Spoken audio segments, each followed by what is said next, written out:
అంగరంగ వైభవంగా సంబరాలు చేసుకునేటువంటి టైం ఇది. సో అక్కడ పరిస్థితి ఎలా ఉంది? క్రికెట్ లవర్స్ అంతా ఎంత సంతోషంగా గడుపుతున్నారు? పరిస్థితి ఏంటి అసలు అక్కడ?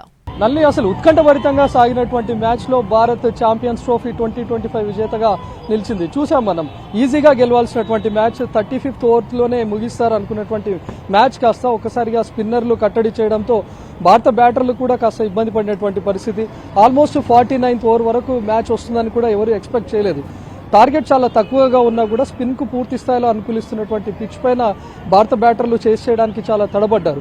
కానీ చివరిలో హార్దిక్ పాండ్యా చాలా కీలకమైనటువంటి ఇన్నింగ్స్ ఆడాడు. తను చేసింది 18 రన్స్ అయినా కూడా తను హిట్ చేసినటువంటి ఒక 6 ఒక 4 విజయంలో కీలక పాత్ర పోషించింది. ప్రస్తుతం మనం చూస్తున్నాం ట్యాంక్ బండ్ వద్ద సంబరాలు మొదలయ్యాయి.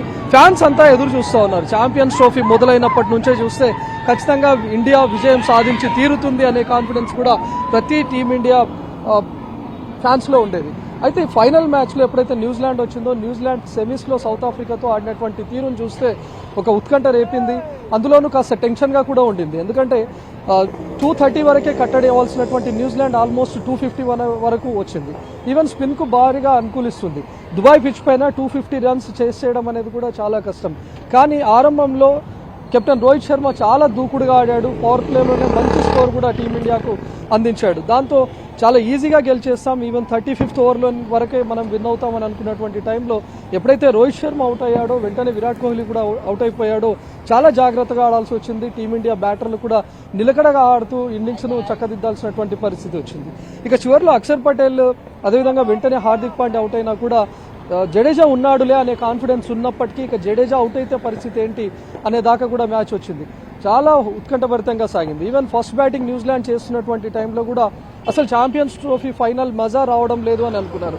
ఈవెన్ రచిన్ రవీంద్ర నుంచి భారీ ఇన్నింగ్స్ ఎక్స్పెక్ట్ చేశారు ఫ్యాన్స్ అంతా, కానీ తను వెంటనే అవుట్ అయిపోయాడు. ఈవెన్ విలియమ్సన్ నుంచి మంచి నాక్ ఎక్స్పెక్ట్ చేశారు ఫ్యాన్స్ అంతా, కానీ తను కూడా వెంటనే అవుట్ అయిపోయాడు. సో న్యూజిలాండ్ కనుక పెద్ద టార్గెట్ ఇచ్చుంటే బాగుండేది. మనం అంత పెద్ద టార్గెట్ను చేసి గెలవాల్సినటువంటి మ్యాచ్ అని ప్రతి ఫ్యాన్స్ కూడా భావించారు. కానీ ఇచ్చినటువంటి తక్కువ స్కోర్ను కూడా చాలా ఈజీగా కట్టడి చేసుకుంది న్యూజిలాండ్ కూడా. న్యూజిలాండ్ చాలా పోరాడింది, మనం చూసాం. స్పిన్కు అనుకూలిస్తున్నటువంటి పిచ్ పైన భారత బ్యాటర్లను పూర్తి స్థాయిలో కట్టడి చేస్తూ వచ్చారు. ఎవరైతే అద్భుతంగా ఇన్నింగ్స్ను చక్కబెడుతున్నారో ఆ పార్ట్నర్షిప్ను కూడా వెంటనే బ్రేక్ చేయడానికి న్యూజిలాండ్ స్పిన్నర్లు కూడా చాలా కష్టపడ్డారు. కానీ అద్భుతమైనటువంటి విజయం ఈరోజు టీమిండియాకు సాధ్యమైంది. రోహిత్ శర్మ అసలు ఈ ఛాంపియన్స్ ట్రోఫీ తర్వాత తను రిటైర్మెంట్ అవుతాడు అనే వార్తలు కూడా ఈరోజు మ్యాచ్కు ముందు వచ్చాయి. అదే టైంలో ఈరోజు రోహిత్ శర్మ నుంచి మనం మంచి ఇన్నింగ్స్ని కూడా చూసాం. ఈవెన్ తను చాలా దూకుడుగా ఆడుతున్నాడు. ఒక్కొక్క టైంలో తక్కువ టార్గెట్కు రోహిత్ శర్మ ఎందుకు ఇంత దూకుడుగా ఆడుతున్నాడు అనే టెన్షన్ ఫ్యాన్స్లో ఉన్నప్పటికీ కూడా ఈజీగా సునాయాసంగా విజయం సాధించాల్సిందే అనేంత దూకుడుగా ఈరోజు టీమిండియా బ్యాటర్లు ఆడారు. మనం 2003లో చూసాం. ఆ తర్వాత 2012లో 13 ఏళ్ల తర్వాత ఛాంపియన్స్ ట్రోఫీని టీమిండియా దట్టు క్రికెట్ ఫ్యాన్స్ అంతా కూడా తమ ఆరాధ్య దైవంగా భావించేటటువంటి విరాట్ కోహ్లీ ఉండడం, అదేవిధంగా రోహిత్ శర్మ ఉండడం, వీళ్ళిద్దరు ఉన్నటువంటి టైంలో వీళ్ళిద్దరు టీంలో ఉన్నటువంటి టైంలో ఛాంపియన్స్ ట్రోఫీ భారత్కు దక్కడం అనేది క్రికెట్ ఫ్యాన్స్కి ఇది అద్భుతమైనటువంటి పండుగగానే చెప్పుకోవచ్చు. ఎప్పుడెప్పుడు ఆ ఛాంపియన్స్ ట్రోఫీకి ఫైనల్కి భారత్ వెళ్తుందా అని ఈగర్గా ఎదురు చూశారు. ఎప్పుడెప్పుడు విజయం సాధిస్తుందా అని చెప్పి చాలామంది ఎదురు చూశారు. ఈరోజు టార్గెట్ టీమిండియా ఉన్నప్పుడే ఖచ్చితంగా విజయం సాధిస్తుంది. సాయంత్రం ఏది జరిగినా సరే సంబరాలు జరిపి తీరాల్సిందే అని చెప్పి చాలామంది రోడ్లపైకి ముందే చేరుకున్నటువంటి పరిస్థితి. కానీ ఎప్పుడైతే మ్యాచ్ టైట్ అవుతూ వస్తుందో క్రికెట్ ఫ్యాన్స్లో కాస్త టెన్షన్ ఉన్నప్పటికీ మనకు హార్దిక్ పాండ్యా ఉన్నాడులే చివరిలో, లేకపోతే రవీంద్ర జడేజా ఉన్నాడులే అనే కాన్ఫిడెన్స్ కూడా మనం చూసాం. ఈవెన్ టీమిండియా ఆడినటువంటి తీరును కూడా మనం చూసాం. అయితే ఈరోజు స్పిన్నర్లదే విజయంగా చెప్పుకోవచ్చు. ఈవెన్ ఎప్పుడైతే న్యూజిలాండ్ టాస్ విన్ అయిపోయి బ్యాటింగ్ తీసుకుందో match champions trophy final New Zealand బ్యాటర్లు వర్సెస్ భారత స్పిన్నర్లు అనుకున్నట్టుగా సాగింది. భారత స్పిన్నర్లు కూడా అటు న్యూజిలాండ్ బ్యాటర్లను చాలా కట్టడి చేశారు. కుల్దీప్ని ఈరోజు పక్కన పెడతారేమో అని చెప్పి భావించారు. కుల్దీప్ను పక్కన పెట్టి వాషింగ్టన్ సుందర్కు ఛాన్స్ ఇస్తారేమో అని ముందుగా భావించుకున్నప్పటికీ కుల్దీప్తోనే కంటిన్యూ చేశారు. అయ్యో ఇది ఒక చిన్న ప్రయోగం చేయాల్సి ఉండే అని కూడా క్రికెట్ ఫ్యాన్స్ అనుకున్నారు. కానీ కుల్దీపే ఈరోజు 2 కీలకమైనటువంటి వికెట్స్ను కూడా తీశాడు. విలియమ్సన్ వికెట్ తనే తీశాడు, రచిన్ రవీంద్ర వికెట్ కూడా కుల్దీపే తీశాడు. అంటే కుల్దీప్ ఈరోజు ఎంత కీలకంగా మారాడో మనం చూసాం. సెమీఫైనల్ మ్యాచ్లో సౌత్ ఆఫ్రికాతో జరిగినటువంటి మ్యాచ్లో న్యూజిలాండ్ ఇదే రచిన్ రవీంద్ర అదేవిధంగా ఇదే విలియమ్సన్ ఇద్దరు సెంచరీలు చేశారు. ఈ రోజు కూడా వాళ్ళిద్దరు నిల్చుంటే ఒక బిగ్ స్కోర్ కూడా ఉండేది. కానీ ఇద్దరిని బ్రేక్ చేశాడు కుల్దీప్. ఇద్దరు వికెట్లను వెంటనే తీయడం కూడా చాలా ప్లస్ పాయింట్ అయింది. ఈవెన్ వరుణ్ చక్రవర్తి కూడా చాలా కీలకంగా మారాడు. ఇదే న్యూజిలాండ్ పైన తను ఫస్ట్ లీగ్ మ్యాచ్లో 5 వికెట్లు తీశాడు. ఈ రోజు ఫస్ట్ వికెట్ కూడా వరుణ్ చక్రవర్తి తీశాడు. స్పిన్నర్లదే బాగా హవా నడిచింది. ఒకవైపు అక్షర్ పటేల్, జడేజా కూడా వాళ్ళు ఏమాత్రం స్కోర్ ఇవ్వకుండా కేవలం 3.84 ఎకానమీతో వాళ్ళు ఈరోజు బౌలింగ్ చేయడానికి మనం చూసాం. కానీ అదే చాలా ఎక్స్పీరియన్స్డ్, ఎన్నో ఇంటర్నేషనల్ మ్యాచ్లో ఆడినటువంటి ఎక్స్పీరియన్స్ ఉన్నటువంటి షమి కానీ లేకపోతే హార్దిక్ పాండ్యా ఈరోజు ధారాళంగా పరుగులు ఇచ్చారు. షమి వేసినటువంటి 9 ఓవర్లలోనే 74 పరుగులు ఇవ్వడం మనం చూసాం. హార్దిక్ పాండ్యా వేసినటువంటి 3 ఓవర్లలోనే 30 రన్స్ ఇచ్చారు. ఒక షమి, హార్దిక్ పాండ్యా ఇద్దరే 104 పరుగులు ఈరోజు న్యూజిలాండ్కి ఇచ్చారు. న్యూజిలాండ్ చేసినటువంటి 251 రన్స్లో షమి, హార్దిక్ పాండ్యా ఇచ్చినటువంటి రన్సే 104 దాకా ఉన్నాయి. కానీ స్పిన్నర్స్ ఏ విధంగా కట్టడి చేసి 251 రన్స్కే న్యూజిలాండ్ను ఏ విధంగా కట్టడి చేశారో మనం చూసాం. అటు వరుణ్ చక్రవర్తి కానీ లేకపోతే కుల్దీప్ కానీ వీళ్ళందరూ చాలా బాగా అద్భుతమైనటువంటి స్పెల్ చేశారు. ఎవరైతే హిట్ చేస్తారు, ఎవరైతే నిలదొక్కుంటే భారీ స్కోర్ వస్తుంది అనుకున్నటువంటి టైంలోనే ఇమీడియట్గా వాళ్ళ వికెట్స్ను తీయడం, ఇన్నింగ్స్ను బ్రేక్ చేయడం, ఎవరైతే పటిష్టంగా నిలబడుతున్నారు అనుకున్నటువంటి టైంలో వాళ్ళ జోడీని కూడా విడదీశారు. బ్రేస్వెల్ కుదురుకుంటున్నాడు, హాఫ్ సెంచరీ చేశాడు అనుకున్నటువంటి టైంలోనే బ్రేస్వెల్ వికెట్ను కూడా తీశారు. ఆ తర్వాత మిచెల్ కూడా చాలా స్ట్రాంగ్ ఆడుతూ మిచెల్ కూడా తను హాఫ్ సెంచరీ పూర్తి చేసుకున్నాడు. ఈరోజు మిచెల్, బ్రేస్వెల్ ఇద్దరు మినహా మిగతా బ్యాటర్లందరినీ కూడా స్పిన్నర్లు కట్టడి చేయగలిగారు.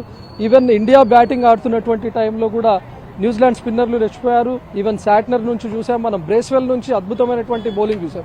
బ్రేస్వెల్ వేసినటువంటి ఫస్ట్ ఓవర్ ఫస్ట్ బాల్కే విరాట్ కోహ్లీని ఎల్బీడబ్ల్యూగా పెవిలియన్ చేర్చడాన్ని చూసాం. అంటే కంప్లీట్గా స్పిన్నర్లదే హవాగా నడుస్తున్నటువంటి టైంలో 252 టార్గెట్ అనేది కూడా ఈరోజు భారత్కు పెద్ద టార్గెట్గానే మనకు అనిపించింది. కానీ ఉత్కంఠభరితంగా సాగినటువంటి మ్యాచ్ అసలు సిసలైనటువంటి మజా ఇచ్చింది. ఈవెన్ హార్దిక్ పాండ్యా క్రీజ్లో ఉన్నప్పుడు కూడా ఆస్ట్రేలియాతో జరిగినటువంటి మ్యాచ్లో హార్దిక్ 2 సిక్స్లతో ఏ విధంగా టీమిండియాకు విజయాన్ని ఈజీ చేశాడో మనం చూసాం. ఎందుకంటే అప్పటి వరకు బాల్ టు బాల్, అదేవిధంగా నెక్ టు నెక్ వచ్చినటువంటి మ్యాచ్లో హార్దిక్ పాండ్యా రాగానే ఒక్కసారిగా మ్యాచ్ స్వరూపాన్ని మార్చేశాడు.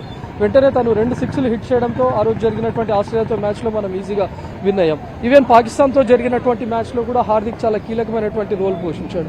ఈ రోజు కూడా హార్దిక్ క్రీజ్లోకి రాగానే నెక్ టు నెక్ ఉన్నటువంటి టైంలో హార్దిక్ పాండ్యా నుంచి ఒక్క సిక్సర్ లేకపోతే ఒక్క 4 చూసినా సరే మొత్తం స్కోర్ అంతా కూడా మారిపోతుంది, మ్యాచ్ స్వరూపమే మారిపోతుందని క్రికెట్ ఫ్యాన్స్ కూడా ఎక్స్పెక్ట్ చేశారు. క్రికెట్ ఫ్యాన్స్ అనుకున్నటువంటి విధంగానే హార్దిక్ పాండ్యా ఉన్నటువంటి కొద్ది టైంలోనే చేసినటువంటి 18 పరుగుల్లోనే ఒక 6 ఒక 4 ఉంది. హార్దిక్ పాండ్యా ఈరోజు కొట్టినటువంటి ఒక 6 ఒక 4 ఈరోజు చాలా కీలకంగా మారింది. ఆ తర్వాత జడేజా కూడా అనవసరపు షాట్స్కు ప్రయత్నించకుండా మొత్తం గెలుపు వరకు ఉండాలి అని చెప్పి తను క్రీజ్లో ఉండడాన్ని మనం చూసాం. మరి మ్యాచ్ తర్వాత ఏం జరుగుతుందో చూడాలి. T20 వరల్డ్ కప్ విజయం తర్వాత సంబరాలు చేసుకున్నటువంటి టైంలోనే అనూహ్యమైనటువంటి షాక్ ఇచ్చారు రోహిత్ శర్మ. తను T20లకు రిటైర్మెంట్ ఇస్తున్నట్లు ప్రకటించారు. ఆ తర్వాత వెంటనే కొన్ని గంటలకే విరాట్ కోహ్లీ కూడా తను T20ల నుంచి రిటైర్మెంట్ ప్రకటించారు. వెంటనే జడేజా కూడా T20ల నుంచి రిటైర్మెంట్ ప్రకటించారు. మరి ఛాంపియన్స్ ట్రోఫీ గెలుచుకున్న తర్వాత ప్రతి ఒక్క క్రీడాభిమాని, ప్రతి ఒక్క అందరూ సెలబ్రేట్ చేసుకుంటున్నారు. ఈ టైంలో రోహిత్ శర్మ నుంచి ఏదైనా షాకింగ్ న్యూస్ వస్తుందా అనేటటువంటి భయం కూడా అటు రోహిత్ శర్మ ఫ్యాన్స్లో ఉంది, టీమిండియా ఫ్యాన్స్లో కూడా కనిపిస్తుంది. రోహిత్ శర్మ సాధించినటువంటి విజయాలు లేవు. వన్డేల్లో అత్యధిక 3 డబుల్ సెంచరీలు చేసినటువంటి ఏకైక క్రీడాకారుడిగా కూడా రోహిత్ శర్మ రికార్డు ఉంది. వరల్డ్ కప్లో అత్యధిక సెంచరీలు 7 సెంచరీలు చేసినటువంటి ఘనత కూడా రోహిత్ శర్మ పైన ఉంది. T20లో కూడా చాలా వేగంగా సెంచరీ చేసినటువంటి రికార్డు కూడా రోహిత్ శర్మ పైనే ఉంది. T20లో అత్యధిక సెంచరీలు చేసినటువంటి ఘనత కూడా ఈరోజు రోహిత్ శర్మ పైనే ఉంది. ఇన్ని రికార్డులు సాధించినటువంటి రోహిత్ శర్మ ఈరోజు రిటైర్మెంట్ ప్రకటిస్తాడేమో అనే ఆందోళన కూడా ఈరోజు టీమిండియా ఫ్యాన్స్ను కలవరపెడుతుంది. మరి ఈ టైంలో ఏం జరుగుతుంది? Rohit Sharma T20 world cup సాధించి పెట్టాడు ఇండియాకు. ఈరోజు ఛాంపియన్స్ ట్రోఫీని సాధించి పెట్టాడు. 12 ఏళ్లుగా భారత్ ఎదురు చూస్తున్నటువంటి కళను కూడా రోహిత్ శర్మ సాధ్యం చేసి చూపించాడు. మరి రోహిత్ శర్మ ఎలాంటి డిసిజన్ తీసుకుంటాడా అనేది కూడా కాస్త ఉత్కంఠ రేపుతోంది. మరి ఈరోజు ఉదయం మ్యాచ్కు ముందు నుంచి కూడా ఊహాగానాలు వచ్చాయి. ఈవెన్ నిన్న ప్రెస్ కాన్ఫరెన్స్ జరుగుతున్నటువంటి టైంలో రోహిత్ శర్మ ప్రెస్ మీట్కి కూడా హాజరవ్వలేదు. శుభ్మన్ గిల్ వైస్ కెప్టెన్గా ఉన్నటువంటి వ్యక్తి హాజరయ్యాడు. సో ఈ టైంలో ఏం జరుగుతుందనే ఉత్కంఠ కూడా ఉంది. కానీ ఇవన్నీ పక్కన పెడితే ఈరోజు ఎంటైర్ దేశం ఎదురు చూసినటువంటి సందర్భం అయితే వచ్చింది. ట్యాంక్ బండ్లో ఇప్పుడిప్పుడే క్రికెట్ ఫ్యాన్స్ అంతా చేరుకుంటున్నారు, సంబరాలకు సిద్ధమవుతున్నారు. రిటైర్మెంటా లేకపోతే అవన్నీ పక్కన పెడితే సంబరాలు చేసి తీరాల్సిందే అని చెప్పి కూడా ప్రతి ఒక్కరు క్రికెట్ ఫ్యాన్స్ అంతా ట్యాంక్ బండ్కు చేరుకుంటున్నారు. Right Ravi, thanks.